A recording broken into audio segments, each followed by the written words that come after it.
사실 갈등하고 있는 죄가 여러분 마음 주변을 지금 서성거리고 있지는 않습니까? 마음을 내어주면 안 되는 사람과의 관계 때문에 고민하고 계시지는 않습니까? 이러지도 못하고 저러지는 못하는 상황이 아니십니까? 피하십시오. 끊으십시오. 서먹해지는 관계, 또 내가 이 관계를 끊으면 수치를 당할 거다, 손해볼 거다. 여러분, 그거 아무것도 아닙니다. 지금 당장 잘라내십시오. 오늘 피하시기를 바랍니다.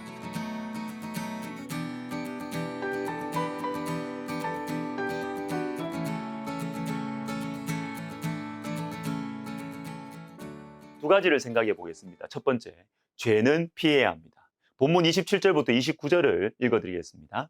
사람이 불을 품에 품고서야 어찌 그의 옷이 타지 아니하겠으며 사람이 숯불을 밟고서야 어찌 그의 발이 되지 아니하겠느냐. 남의 아내와 통간하는 자도 이와 같을 것이라 그를 만지는 자마다 벌을 면하지 못하리라. 불을 품고 숯불을 밟으면요, 당연히 해를 당하잖아요. 그런 것처럼 음행도 그러하다는 것입니다. 그러니까 피해라는 것입니다. 품고 있지 말고, 왜 품고 있으면서, 불을 품고 있으면서 왜 대이느냐, 이렇게 하지 말고 피하라는 것입니다. 여러분, 요셉이 우리의 본이 되죠. 보디발의 아내가 접근할 때 자리를 피합니다. 창세기 39장, 여인이 날마다 요셉에게 청하였으나 요셉이 듣지 아니하여 동침하지 아니할 뿐더러 함께 있지도 아니하니라. 그 여인이 그의 옷을 잡고 이르되 나와 동침하자. 그러나 요셉이 자기의 옷을 그 여인의 손에 버려두고 밖으로 나가매. 여러분, 요셉이 이 여인을 설득하지 않았습니다. 뭐 이러지 말라고, 왜 이러냐고 논리적으로 생각해 보라고 설득하지 않았어요. 피했어요. 도망쳤어요. 잘라냈어요. 여러분, 이게 지혜로운 겁니다. 오늘 본문 32절과 33절을 보십시오. 여인과 간음하는 자는 무지한 자라.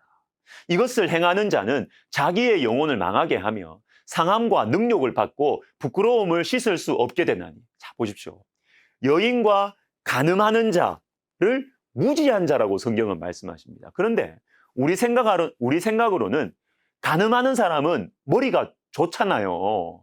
아내도 속여야 되고 자식도 속여야 되고 다른 사람들의 눈도 교묘하게 피해서 간음해야 하기 때문에 똑똑하잖아요. 근데 여러분, 하나님께서는 분명하게 말씀하십니다.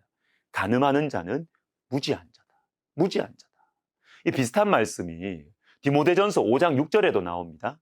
향락을 좋아하는 자는 살았으나 죽었느니라. 향락을 좋아하는 사람, 여러분 겉으로 보면 어때요? 멋쟁이죠. 멋쟁이. 매력이 있습니다.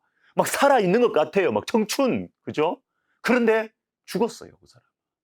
연애 감정에 가슴이 뛰고, 야, 이 지루한 내 인생에 재미가 생길 것 같아서 사는 것처럼 보입니다. 그러나 주님 말씀하십니다. 살았으나 죽었느니라.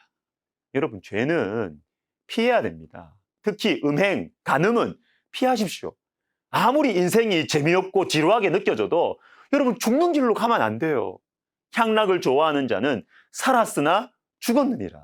이 말씀을 마음에 꼭 새기시기를 바랍니다. 한 가지 더 보겠습니다. 말씀을 마음에 새겨야 한다는 것이에요. 오늘 본문 21절을 보시면 하나님의 말씀을 마음에 새기라고 하십니다. 여러분, 말씀을 마음에 새기는 것이 중요해요. 시편 119편 11절에 이런 말씀이 있습니다. 내가 주께 범죄치 아니하려 하여 주의 말씀을 내 마음에 두었나이다. 우리가 주님께 범죄치 아니하려면 어떻게 해야 된다고요? 말씀을 머리에 두면 안 돼요. 말씀을 머리에서 마음에 두어야 됩니다. 내가 결단한다고 되는 것도 아닙니다. 착하게 살려고 결심한다고 되는 게 아니에요. 주님의 말씀을 마음에 두어야 됩니다. 우리 삶에 실질적인 변화를 위해서 할 수 있는 가장 중요한 첫걸음이 뭐냐? 말씀을 마음에 두는 것입니다. 큰 거 생각하지 마시고 말씀을 마음에 새길 때 변화가 일어나요. 여러분, 말씀을 마음에 새길 때 어떤 일이 일어나는가? 22절을 읽어드리겠습니다. 그것이 내가 다닐 때에 너를 인도하며 내가 잘 때에 너를 보호하며 내가 깰 때에 너와 더불어 말하리니. 보십시오. 다닐 때, 잘 때, 깰 때, 여러분, 내가 다닐 때 마음에 새겨진 말씀이 우리를 인도한다고 합니다. 무슨 말이죠? 어떤 길로 가야 할지 고민되고 또 이 길로 가면 무슨 일이 일어날지 두렵습니다. 그런데 여러분, 말씀을 마음에 새기면 그 새겨진 말씀이 우리의 가는 길을 인도할 것입니다. 그리고 잘 때에 너를 보호하며, 잘 때가 뭐예요? 내가 아무것도 할 수 없을 때죠. 그때도 우리를 보호하신다는 겁니다. 무엇이요? 마음에 새겨진 말씀이. 그리고 한 가지가 더 나옵니다. 내가 깰 때에 너와 더불어 말하리니. 여러분, 말씀이 나에게 말을 걸어오는 것을 경험하시면 좋겠어요. 내가 깼을 때 말씀이 내 마음에 나에게 말을 걸어요. 마음에 새겨진 말씀이 말을 걸어오는 거예요. 나에게. 예를 들면 이런 겁니다. 방금 전에 본 말씀 디모데전서 5장 6절을 우리 마음에 새겼다고 해봅시다. 향락을 좋아하는 자는 살았으나 죽었느니라. 향락, 이 음행의 유혹이 저와 여러분에게 다가올 때가 있잖아요. 그때 마음에 새겨진 이 말씀이 탁 떠오르는 것입니다. 향락을 좋아하는 자는 살았으나 죽었느니라. 정신이 번쩍 드는 것이죠. 나의 외로움, 인생의 이 고민을 해소하고 위로해 줄 수 있을 것 같은 이 향락의 유혹을, 이 말씀이 버뜩 생각이 나서 나에게 말을 걸어서 내가 이 유혹을 끊어낼 수 있는 것입니다. 여러분, 마음에 새겨진 말씀이 말을 걸어올 때가 있어요.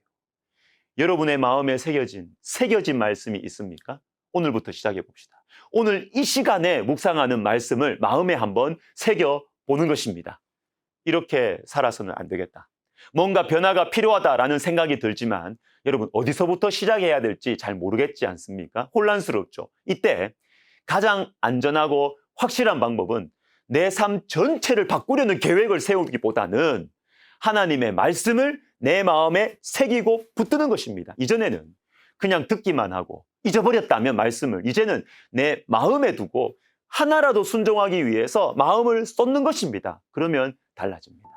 말씀이 나를 인도해 줄 것이며 내가 잘 때에도 나를 보호해 줄 것이며 내 마음이 흔들릴 때 말씀이 나에게 말을 걸어 줄 것입니다. 기도하겠습니다. 하나님 아버지, 하나님의 말씀을 우리 마음속에 새겨주시옵소서. 새겨지기를 원합니다.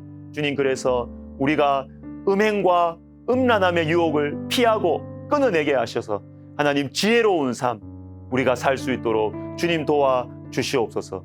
예수님의 이름으로 기도하옵나이다. 아멘.